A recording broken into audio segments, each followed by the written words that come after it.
to our strainer. Actually, this is going to be our removable false bottom ton. Grains are all crushed properly. We could easily put 12 pounds of grain into this and have no problem. 145 degrees, and I'm just going to slowly let this drop down into the nice warm water.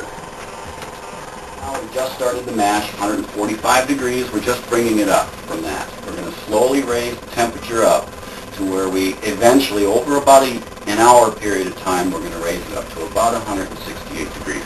Give or take a little bit. That allows the different enzymes to react with the starches to get the different types of sugars for our mash. Then we're going to take the 3 gallons of liquid that we have in here, and we're going to sparge. And we're going to do this on the cheap. I use a very expensive mug. It's got dual purposes, actually. We're just going to dip it into the 170 degree water and then sparge over our mash. Bring it up to 160.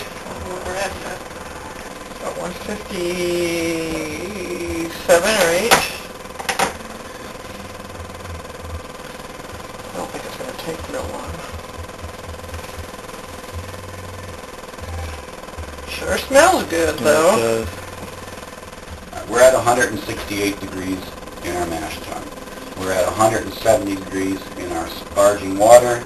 We're going to take this out now. That proved that our temperatures were right. We're going to actually just leave this aside.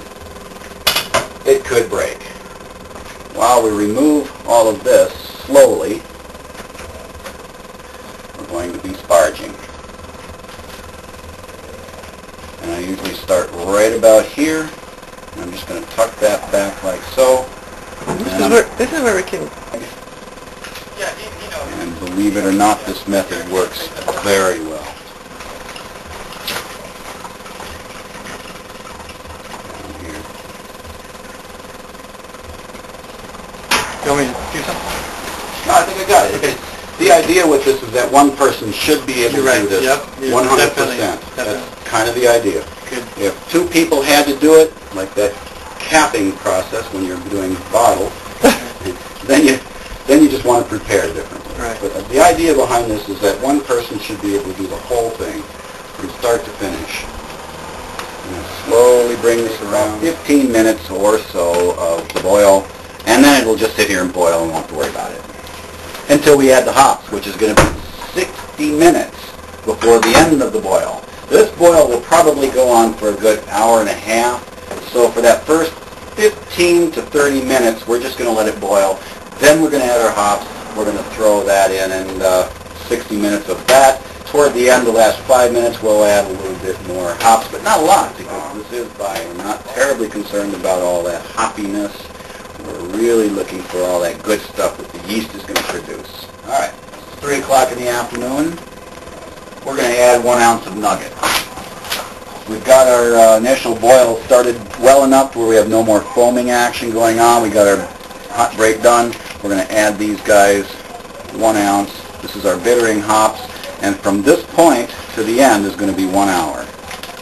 And we've been in the boil now for almost a half hour already, but not quite. So that's going to be our full boil. It's going to be less than an hour and a half, but more than an hour. We're going to let this go for 1 hour. This may do a little foaming action here on us, but that's why I waited until after the original, or the initial foaming action was done. We're all set to go. My second last saison. Making another batch. I'm putting a pound of light candy sugar into the batch. It's going to split. So good. There we go. Ready? Yep. Okay, now that I've had that beer, I feel so much better now, by the way. We're just going to stir it, and that candy sugar is going to dissolve, no problem whatsoever. That'll get our gravity up. Oh my God. All right, we are now at 1/4 to the hour, and we're looking at adding our Irish moss. We're going to put 1 ounce of it in there, and that's the proper time to put that in. Now, let's throw that in there like that. Now, with that, you have to have a little brew. No, it's not home brew, but we'll settle for a pot. Settle for a second. We don't need to stir that in there. It's already in there. It's all just fine. That's just to help coagulate those proteins. We're going to have that happen. We're going to stir that just a tiny little bit. and that's it. 5 more minutes or 10 more minutes from now, we'll add our German hops. 5 minutes to the hour. We're going to add our last aroma hops now, the only aroma hops. 1.5 ounce German Kettlinger. No problem. Now, right after this, we're going to get that wort chiller out here. We're going to let it sit in the boil for a minute or two. It's already sanitized, by the way, but we're going to put it in the boil, let it sit there for a little bit, and then when we do our wort chilling, we're all set. Water is on. Our boil is still boiling. Our hops are freshly in there for our aroma. This thing is nice and cold. We're putting it sanitized very well. And it's cold, very cold. And we're putting it into the boil. One side's going to turn very, very hot. And the other side's going to be nice and cold. Ah, yes, there we go. The boil is actually coming to a slow. We're at that top of the hour. We're actually going to... One of these is hot. Yeah, yep, there we go. That's the hot. See how warm it is. Okay, now we're going to cut the boil. We're going to let this cool off fast. And ultimately, the best way to make this wort chiller work, and it shouldn't take more than 15 minutes, maybe 20 minutes with the temperature of the water we have here in Wausau this time of year. A lot less time in the winter time when it's 20 below zero. Around a little bit to be a little bit more efficient. We don't want to just leave it sit there. We're going to have hot spots in the boil pot. We don't want that at this point in time.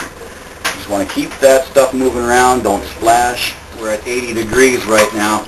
Not a big deal. 80 degrees works fine for me.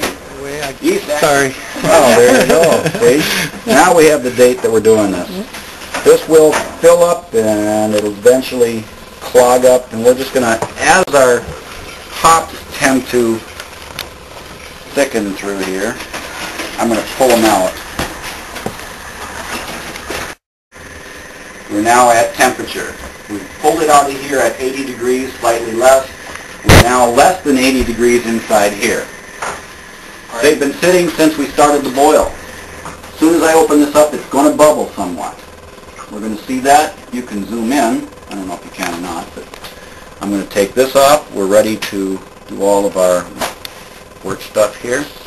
Yeah, there you go. See, it's going to be like a can of soda pop. You open it up. We've been shaking it. It's got a lot of fermentation going on inside there. Very active, very good yeast, even though it's a month out of date. Best used by May 28th, and we are in June, and very good yeast. Very good. Now I'm going to slowly do this. Let that pressure out. You probably even hear some of that. Yep. There we go. We've sanitized everything here too, by the way. Right in that range. And into the pot we go with that one. Set that aside. This one's the same way. It's been done the same way. We're going to do it nice and slow. I don't want it to get too old. They're not too old right now. There we go. Perfect. Right on into the fermenter. Perfect. Now we'll get the plug on, all sanitized from before. Pop that on there. Now I'm going to aerate my wort. There's a lot of proof out there that this gets the oxygen content up as far as that yeast is going to need. Anyway, what I was doing with it on my knee. And you can see we've got plenty of oxygen going down inside the wort. Alright, this wort is ready. The yeast is pitched, and it's in the bucket over there. We're going to add the airlock, set it in ambient temperature. I think the basement is good. We're around 68 degrees down there at this time. And we will raise the temperature up over time. On our Saison, we do want to have those temperatures go up from that, but 68 to 72 is going to be our starting temperature for our fermentation.